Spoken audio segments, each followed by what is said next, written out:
Hello guys, welcome back to my YouTube channel. आज हमारा discussion होने जा रहा है सेल बायोलॉजी के ऊपर। तो आज इस थर्ड यूनिट को हम लोग पहले पढ़ेंगे नीट के पॉइंट्स ऑफ व्यू से, और क्लास 11 और साथ में क्लास 9th में भी आपको पढ़ना है क्या, सेल। सेल एक ब्रॉड चैप्टर है और गाइज अगर आप सेल को समझ लेते हो तो पूरा बायोलॉजी आपको अच्छी तरीके से समझ में आएगा, चाहे वो क्लासिफिकेशन हो, प्लांट एनाटॉमी हो या प्लांट फिजियोलॉजी हो। तो गाइज आगे चलने से पहले अगर हम लोग सेल पे बात करते हैं तो सेल के बारे में आप जानते हो कि what do you mean by cell, ठीक है। तो आप हमेशा ये जानते हो कि it is the structural and functional unit of life, ये ना कहते हो, यूनिट ऑफ लाइफ। तो गाइज यहाँ तक का सफ़र इतना आसान नहीं था कि किसी ने क्या कह दिया, cell is the structure and function unit of life. Research का मामला था, धीरे धीरे आगे बढ़ा क्योंकि हमारे पास उस वक्त इक्विपमेंट्स या टूल्स नहीं थे। आपके पास नॉलेज है, आप बता सकते हो कि who discovered the cell. Good, Robert hook.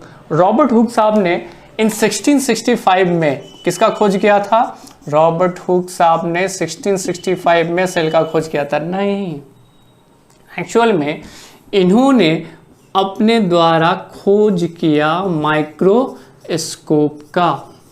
मैं आपको बता देता हूँ कि रॉबर्ट हुक साहब कोई बायोलॉजिस्ट नहीं थे, मतलब बायो की जानकारी उनके अंदर नहीं थी। वो एक्चुअल में वर्क कर रहे थे किसके ऊपर?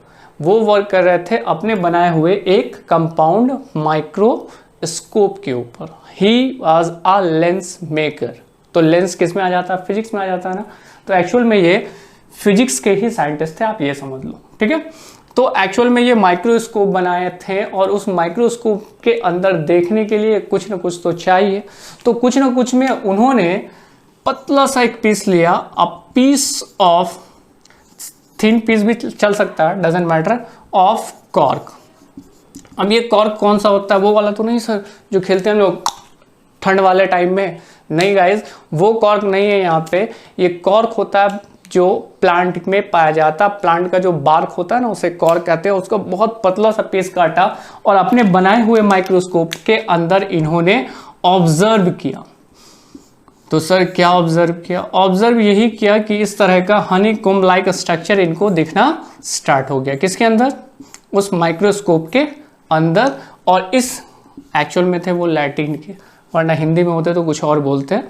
लैटिन के थे, इसलिए इन्होंने नाम दिया, लैटिन वर्ड में कहा सेलुला, और जिसका एक्चुअल इंग्लिश मीनिंग होता है अ स्मॉल चैम्बर। छोटा छोटा चैम्बर इनको नजर आ रहा था। कहाँ? माइक्रोस्कोप के अंदर। और किसका चैम्बर नजर आ रहा था? चैम्बर जो था वो प्लांट का था। इस बात का जिक्र इन्होंने अपने एक बुक में किया, एक्सप्लेनेशन जिसको कह सकते हैं, और उस बुक का नाम क्या है? माइक्रोग्राफिया। कौन सा बुक है? The book is called Micrographia. अब ध्यान देना, इन्होंने ये नहीं कहा it is a structural and functional unit of life. इन्होंने सिंपल सेलुलर टर्म दे दिया कि सेलुला जो है मतलब स्मॉल चैम्बर हमें दिख रहा है। कब? जब हम कॉर्क को देखते हैं। कहाँ? माइक्रोस्कोप में। अब ये चैम्बर है क्या, ये सेलुला है क्या, और लोगों को जानने की चाहत बढ़ी, और जिसमें दो साइंटिस्ट का नाम आता है। एक तो स्वान और दूसरे थे जिनका नाम क्या था? स्केलिडन। स्वान और स्केलिडन, ये दो साइंटिस्ट मिलते हैं और मिलने के बाद इनके इस सेल को आगे कंटिन्यू लेकर जाते हैं कि एक्चुअल में ये सेलुला है क्या। आगे कंटिन्यू जब चाहते हैं तो कुछ इन्होंने एक्सपेरिमेंट किया या ऑब्जर्व किया प्लांट सेल में। प्लांट का हर चीज निकाल कर देखा, हल्का मतलब फ्लावर देखा, रूट देखा, स्टेम देखा, और सब में उनको क्या नजर आ रहा था? ये चैम्बर नजर आ रहा था। वही स्वान जो जूलॉजिस्ट थे, उन्होंने क्या किया? एनिमल का हर पोर्शन निकाला, लीवर, किडनी, गुर्दा, ठीक है, मसल्स, बोन्स, जितनी सारी चीजें थी सबको देखा, और उसमें भी क्या नजर आ रहा था? ये सेल, लेकिन उसका चैम्बर कुछ अलग टाइप का था, डजंट मैटर। तो दोनों ने मिलकर के साथ मिलकर एक थ्योरी डेवलप की जिसका नाम क्या पड़ा? Cell theory. तो इन दोनों ने मिलकर के क्या दिया? सेल थ्योरी दिया। और इसी सेल थ्योरी में कहा गया क्या?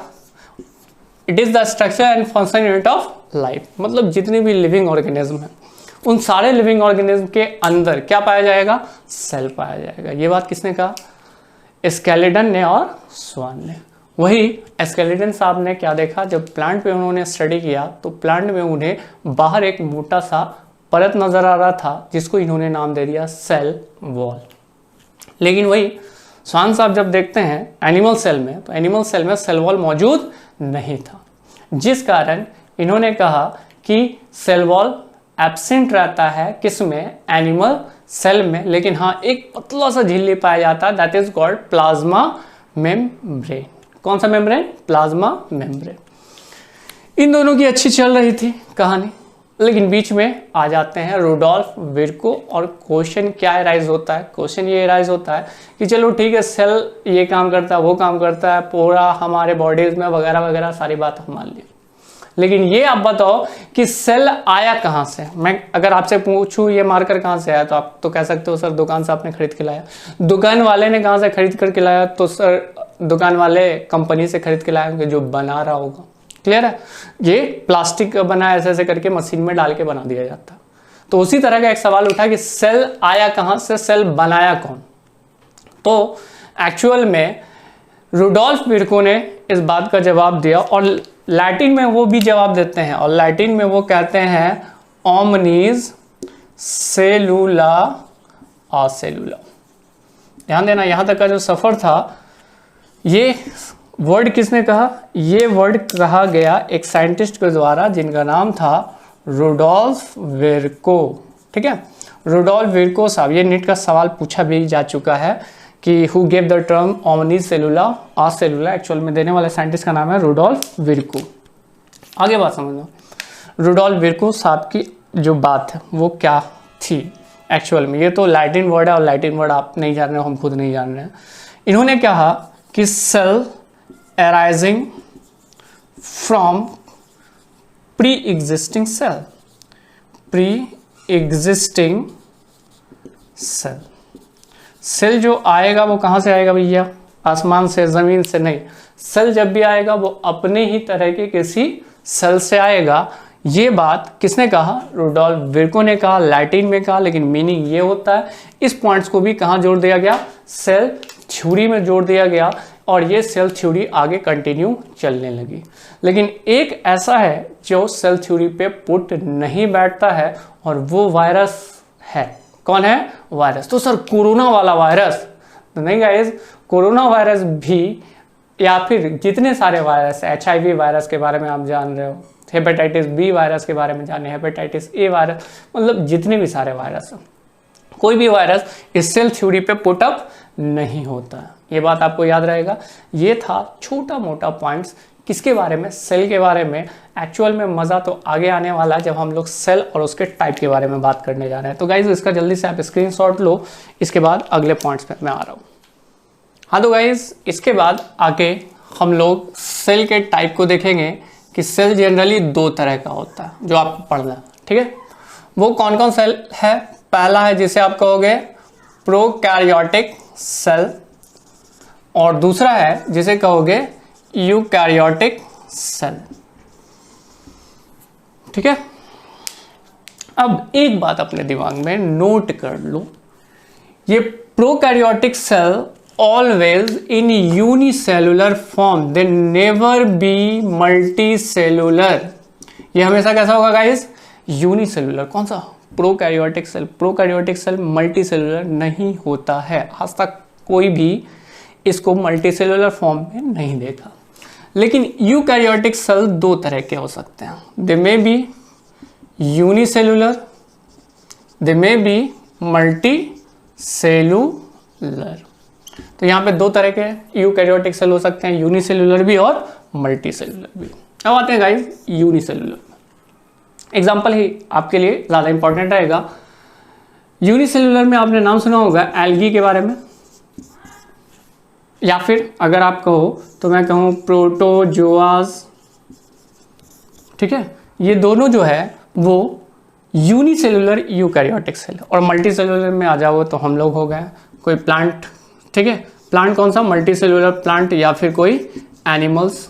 मल्टी सेलुलर एनिमल्स, हम लोग मल्टी सेलुलर एनिमल्स हैं, ह्यूमन है, इसलिए ये इसके कैटेगरीज में आ जाएगा। मैं आपको बस एक ही चीज़ बताने का कोशिश कर रहा हूँ कि यूकैरियोटिक सेल यूनिसेलुलर भी हो सकता है, मल्टी सेलुलर भी हो सकता है, लेकिन prokaryotic cell always in unicellular, it never be multicellular. दूसरी चीज़, ये जो यूकैरियोटिक सेल होगा ये वेल डेवलप्ड होगा, मतलब इसके अंदर पाया जाएगा nucleus, mitochondria, Golgi body, endoplasmic reticulum. Sir एक ही तरह का सब बना दिया, आप बात तो समझ गए ना कि इसमें न्यूक्लियस पाया जाएगा किसके अंदर, यूकैरियोटिक सेल में। लेकिन प्रोकैरियोटिक सेल में क्या होगा, प्रोकैरियोटिक सेल में अगर मैं ये प्रोकैरियोटिक सेल ड्रॉ कर रहा हूं तो इसमें न्यूक्लियस नहीं होगा, बल्कि न्यूक्लियस का जो मटेरियल होगा वो साइटोप्लाज्म में बिखरा पड़ा होगा। तो आप कह सकते हो the nucleus absent in case of prokaryotic cell. Prokaryotic cell में न्यूक्लियस नहीं होता है, वही यूकैरियोटिक में होता है। दूसरा एग्जाम्पल मिला लो, अभी मैंने कहा इसके अंदर होगा mitochondria, Golgi bodies, lysosome, endoplasmic reticulum, ये सारी चीजों को कहते हैं सेल ऑर्गेनेल्स। लेकिन प्रोकैरियोटिक सेल में आप आते हो तो मैं यही कहूंगा they lack their cell organelles, यानी प्रोकैरियोटिक में सेल ऑर्गेनेल्स नहीं होते हैं। लाइक माइटोकॉन्ड्रिया नहीं होगा, गोल्गी बॉडीज नहीं होगा, एंडोप्लाज्मिक रेटिकुलम, इतना बात कहने से ज्यादा एक लाइन में समझो ना, सेल ऑर्गेनेल्स नहीं होता है किसमें, प्रोकैरियोटिक सेल में। अब बाबू नाम पे आ जाओ, इसका नाम क्या पड़ा, प्रोकैरियोटिक सेल, यूकैरियोटिक सेल। ध्यान देना, प्रो मतलब पहले, सबसे पहले ये अर्थ पे आया, ये साइंटिस्ट का कहना। और किस बेसिस पे कहना, क्योंकि ये क्या होता है, बहुत सिंपल होता है, लेकिन जितना सिंपल होता है उतना कॉम्प्लेक्स इसका फंक्शन होता है।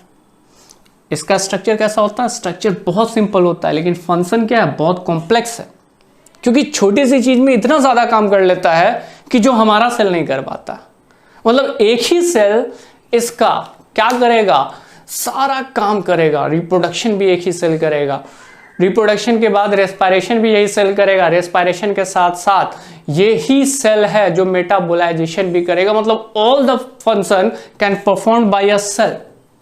दूसरी चीज कि प्रोकैरियोटिक सेल का जो रिप्रोडक्शन होगा, या फिर आप कह सकते हो इसका जो डिवीजन होगा, एक सेल से दो सेल, दो सेल से चार सेल का, वो कितनी देर में होगा, मात्र 20 मिनट में। They take as a 20 minutes, but लेकिन eukaryotic cell take as a long time for the division करने में इसको ज्यादा टाइम चाहिए, किसको, यूकैरियोटिक सेल को। लेकिन प्रोकैरियोटिक बहुत सिंपल तरीके से, बहुत तेजी से ग्रो करेगा।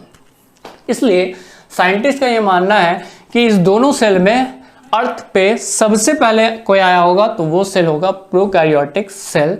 इसलिए इस सेल को आप प्रिमिटिव सेल के नाम से बुला सकते हो। किसको बुला सकते हो, प्रोकैरियोटिक सेल के बारे में। थर्ड वन, अब ये जान लो कि ये प्रोकैरियोटिक सेल अर्थ में बहुत सारी जगह पे है जहां पे आप सोच भी नहीं सकते हो। आपके अंदर, मुंह में, ठीक है, इवन जो काफ़ी कोल्ड एरिया होता है, काफ़ी गर्म वाला एरिया होता है, वहाँ भी पाया जाएगा। जहाँ ठंडा इलाका है वहाँ भी पाया जाएगा, और काफ़ी ज़्यादा नंबर में पाया जाएगा। कौन, प्रोकैरियोटिक सेल, ठीक है। लेकिन यूकैरियोटिक सेल को अगर हम कंपेयर करते हैं प्रोकैरियोटिक सेल में तो बहुत सारे डिफरेंसेस मिलेंगे, लेकिन ये डिफरेंसेस आपको मज़ा तब आएगा जब आप थोड़े से आगे स्टडी करोगे, किसके, प्रोकैरियोटिक सेल के। मैं से मिटा रहा हूँ। अब आते हैं गाइस प्रोकैरियोटिक सेल में आज जो हम लोग डिस्कस करेंगे वो क्या डिस्कस करेंगे, इसे मिटाओ। चलो, ये तो समझ में आ गया।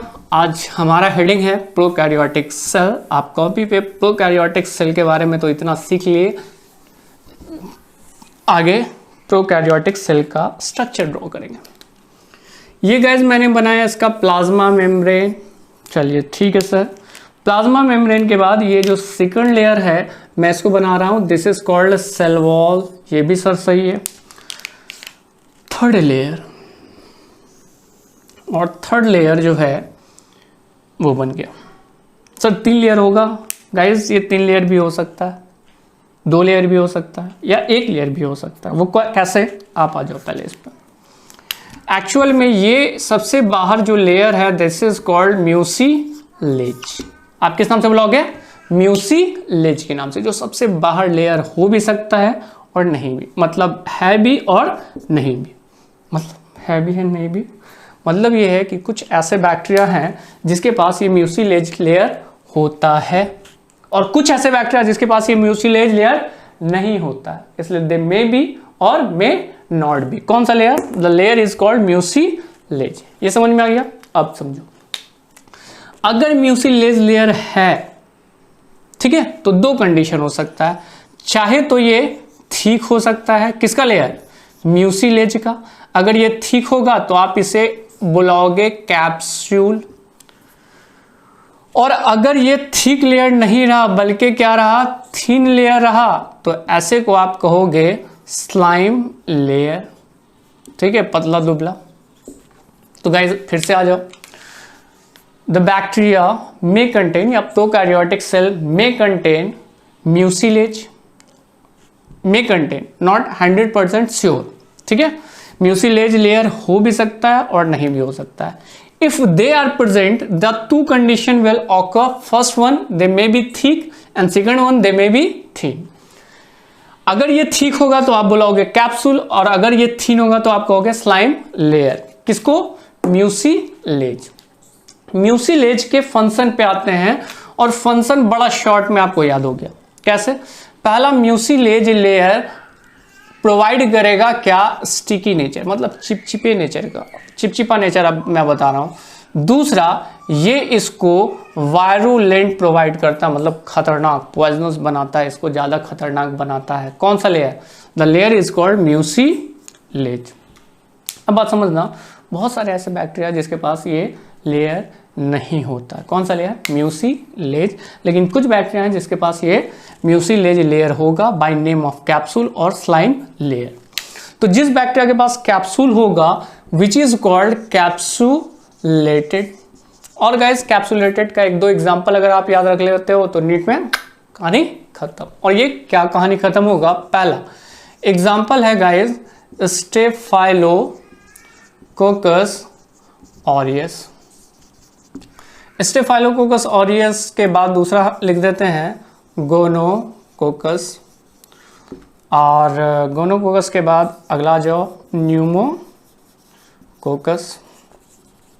स्लाइम लेयर किसमें होता है? Slime layer. स्लाइम लेयर के एग्जांपल में आप लिखोगे स्ट्रेप्टोकोकस पायोजेंस।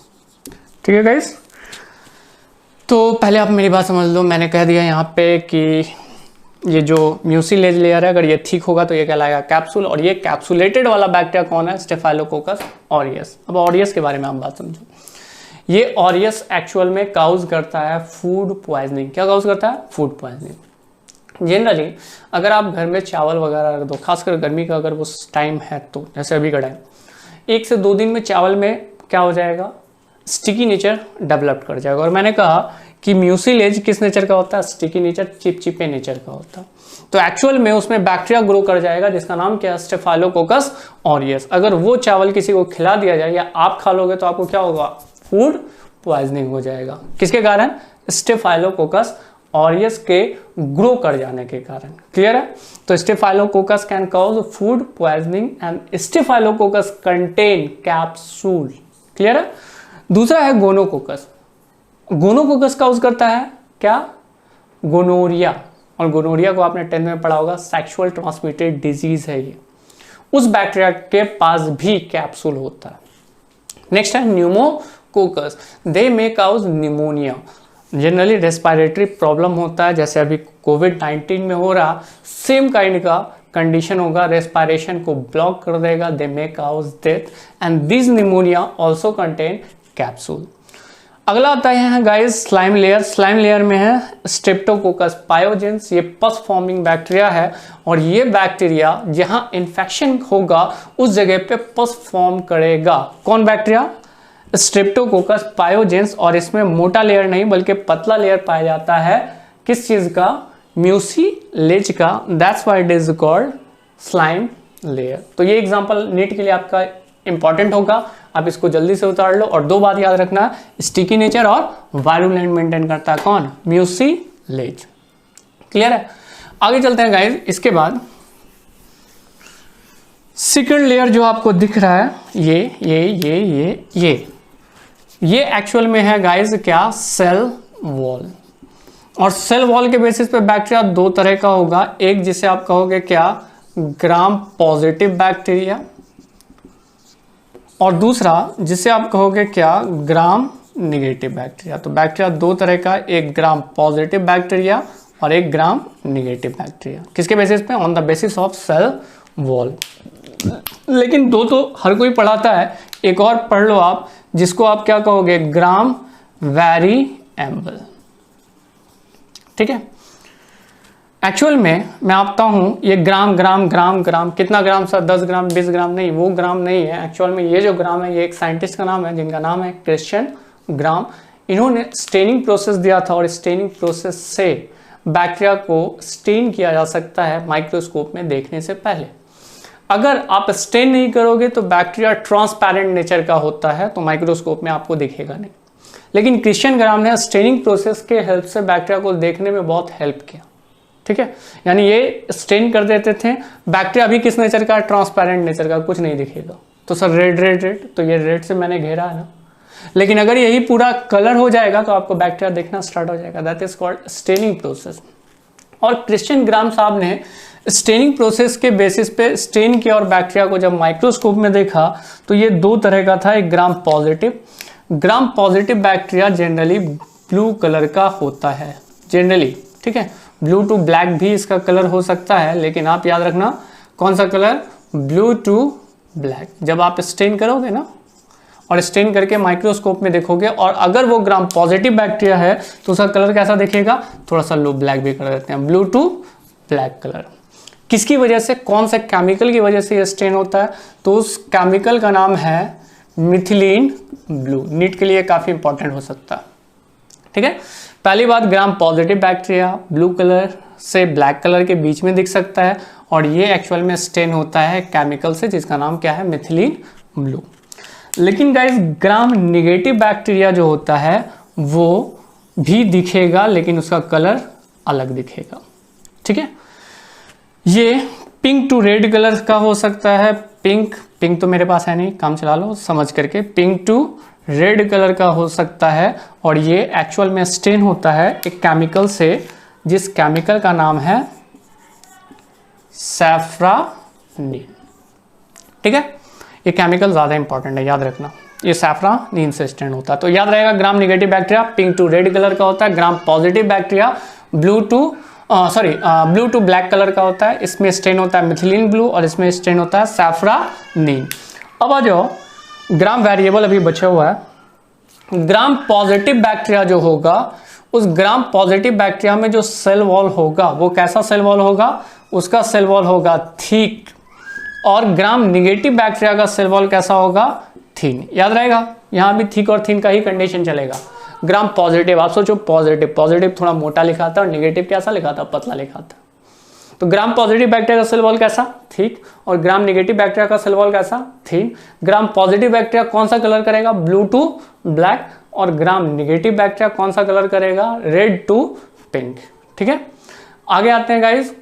इसके बाद है केमिकल कंपोजिशन। गाइस आपको सेल वॉल दिख रहा होगा तो आपका मन कर रहा होगा कि सर क्यों ना यहाँ पर भी सेल वॉल बना होगा सेलुलोज का, लेकिन this is not a plant cell, this one is a prokaryotic cell, means bacteria, PPLO, mycoplasm, ये सारे एग्जांपल इसमें आते हैं। ये प्लांट सेल नहीं है, इसलिए सेल वॉल यहाँ पे, सेल वॉल का जो कंपोजिशन होगा वो सेलुलोज नहीं होगा, बल्कि क्या होगा, ध्यान देना, ग्राम पॉजिटिव बैक्टीरिया का जो सेल वॉल होता है वो थिक होता है, और इस थिक में एक्चुअल में ये बना होता है एक केमिकल का जिसका नाम क्या है, पेप्टिडोग्लाइकैन। सर डॉग कुत्ता नहीं, ये डॉग्लाइकैन नाम लिखा हुआ है केमिकल कंपोजिशन। लेकिन ग्राम निगेटिव बैक्टीरिया भले ही थिन है, लेकिन उसमें दो केमिकल कंपोजिशन होगा। पहला होगा guys पेप्टिडोग्लाइकैन and लाइपोपॉलीसैकेराइड।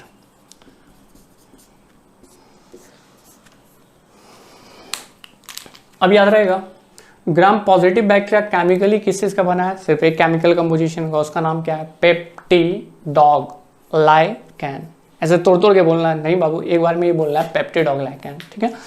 Gram negative bacteria दो केमिकल कंपोजिशन का बना है, पहला पेप्टिडोग्लाइकन और दूसरा गाइस क्या है, लाइपोपॉलीसैकेराइड। ये दो आपको याद रखने हैं, खासकर ग्राम पॉजिटिव से और ग्राम नेगेटिव से। इसका जल्दी से स्क्रीनशॉट लो, ठीक है, क्योंकि मैं आगे कुछ एग्जांपल बताने जा रहा हूँ। हाँ तो गाइस स्क्रीनशॉट हो गया, तो मैं ज़्यादा नहीं थोड़ा सा मिटा देता हूँ, ठीक है, ताकि ये बरकरार रहे।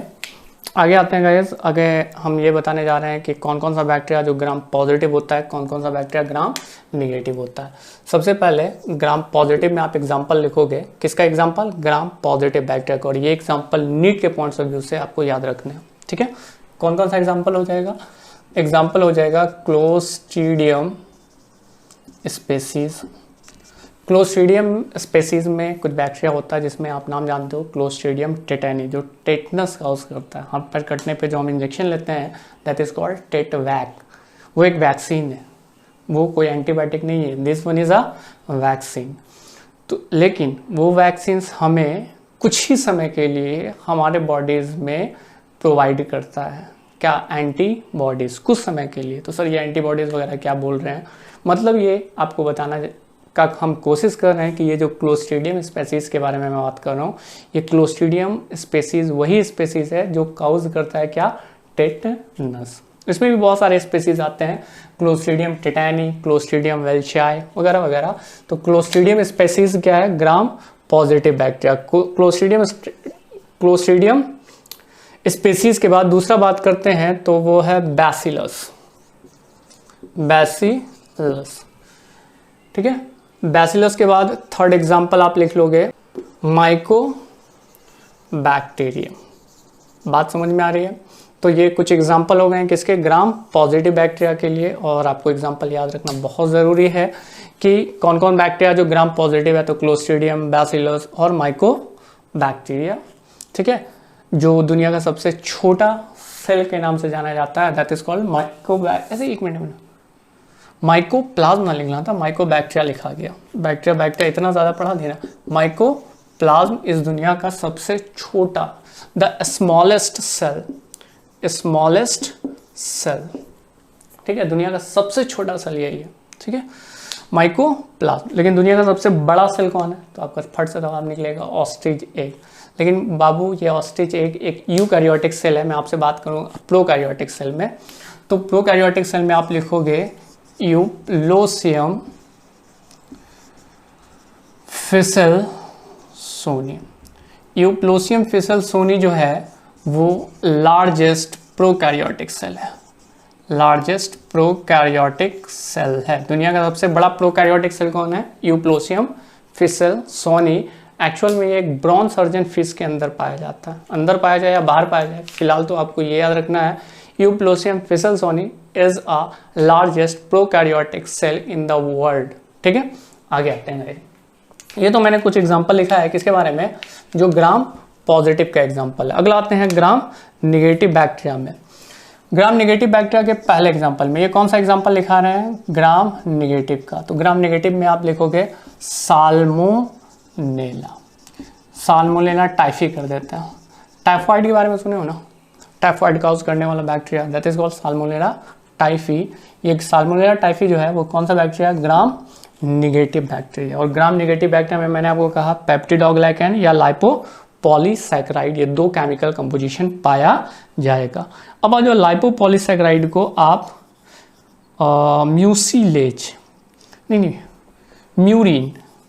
म्यूरिन के नाम से बुला सकते हो, दिस ऑल्सो कॉल्ड म्यूरिन। किसको, लाइपोपॉलीसैकेराइड इज ऑल्सो कॉल्ड क्या, म्यूरिन। क्लियर है।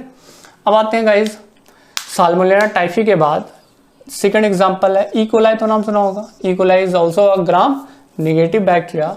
इकोलाई के बाद थर्ड वन है आपका जिसको बोलेंगे आप एसिटोबैक्टर, एसिटोबैक्टर, BACTER बैक्टर। तो ये कुछ एग्जांपल आपको याद रखने हैं किसको लेकर के, ग्राम नेगेटिव बैक्टीरिया को लेकर के। और ये कुछ एग्जांपल किसका, ग्राम पॉजिटिव बैक्टीरिया का। तो आप समझ गए होंगे कि ग्राम पॉजिटिव बैक्टीरिया क्या है, ग्राम नेगेटिव बैक्टीरिया क्या, और बैक्टीरिया में सेकंड क्या, सेल वॉल। नेक्स्ट आते हैं गाइस लास्ट वन, ग्राम वेरिएबल। ग्राम वेरिएबल में माइकोबैक्टीरियम, नाम सुना होगा आपने, माइकोबैक्टीरियम।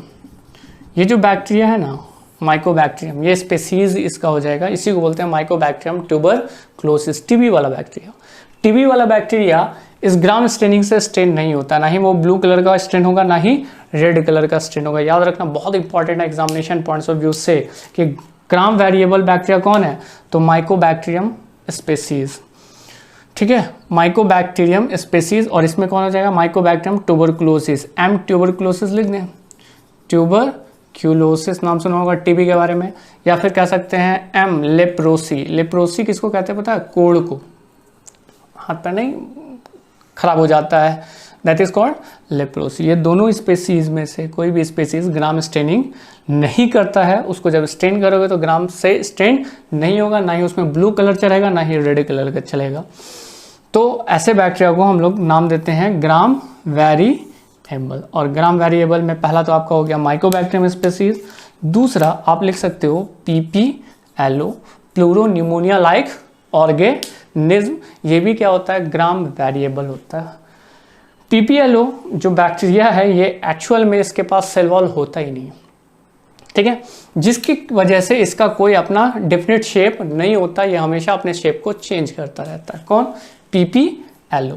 तो याद रखना ग्राम वेरिएबल में दो आ जाएगा, पहला माइकोबैक्टीरियम स्पेसीज हो जाएगा, ठीक है, जिसमें माइकोबैक्टीरियम ट्यूबरक्लोसिस है, माइकोबैक्टीरियम लेप्रोसी है, और दूसरा कौन, पीपीएलओ, प्लूरोन्यूमोनिया लाइक ऑर्गेनिज्म। ठीक है, सेल वॉल का काम क्या है, सेल वॉल का काम है गाइस प्रोटेक्शन का। सेल वॉल जो है वो प्रोटेक्ट करता है बैक्टीरिया को फ्रॉम द इंजूरीज, बाहर से किसी तरह की इंजूरीज से प्रोटेक्ट करेगा। दूसरा शेप प्रोवाइड करेगा, बैक्टीरिया का एक्चुअल जो शेप है वो कौन प्रोवाइड करेगा, सेल वॉल। इस दो के अलावा पहला कौन सा लेयर हुआ बाहर, म्यूसिलेज, म्यूसिलेज के अंदर कौन सा हुआ, सेल वॉल, और सेल वॉल के अंदर एक और चीज हो जाएगा ये, जिसको आप कहोगे प्लाज्मा मेम्ब्रेन। तो सर अंदर लिख दें, हाँ बाबू, क्योंकि अंदर वाली चीज हम लोग नेक्स्ट वीडियो लेक्चर में पढ़ेंगे। ये हो गया प्लाज्मा मेम्ब्रेन। तो 3 लेयर बैक्टीरिया के अंदर पाया जा सकता है, पहला म्यूसिलेज, म्यूसिलेज के अंदर आ जाओ सेल वॉल, और सेल वॉल के अंदर आ जाओ क्या आ जाएगा, प्लाज्मा मेम्ब्रेन। लेकिन पीपीएलओ नाम का जो बैक्टीरिया है इसमें ये 3 इन्वेलप नहीं पाया जाता, तीनों को एक साथ मिला के क्या बोलेंगे, सेल इन्वेलप। कौन कौन, म्यूसिलेज, सेल वॉल और प्लाज्मा मेम्ब्रेन। लेकिन इसमें सिर्फ एक लेयर होता है और वो क्या है, सिर्फ और सिर्फ प्लाज्मा मेम्ब्रेन होगा। ठीक है, जैसे ट्यूबरक्लोसिस नाम के बैक्टीरिया पे बात करते हैं तो ट्यूबरक्लोसिस में क्या म्यूसिलेज लेयर नहीं होता, तो यहाँ 2 ही लेयर होगा, पहला प्लाज्मा मेम्ब्रेन और दूसरा क्या हो जाएगा, सेल वॉल। लेकिन सेल वॉल के बेसिस पे ये ग्राम वेरिएबल होता है, ये बात आप याद रखोगे। चलो गाइस, आज के लिए इतना ही, हमारा वीडियो लेक्चर आज यही खत्म होता है। नेक्स्ट वीडियो में फिर से मिलते हैं, आप जल्दी से इसका स्क्रीनशॉट लो। And thank you and bye.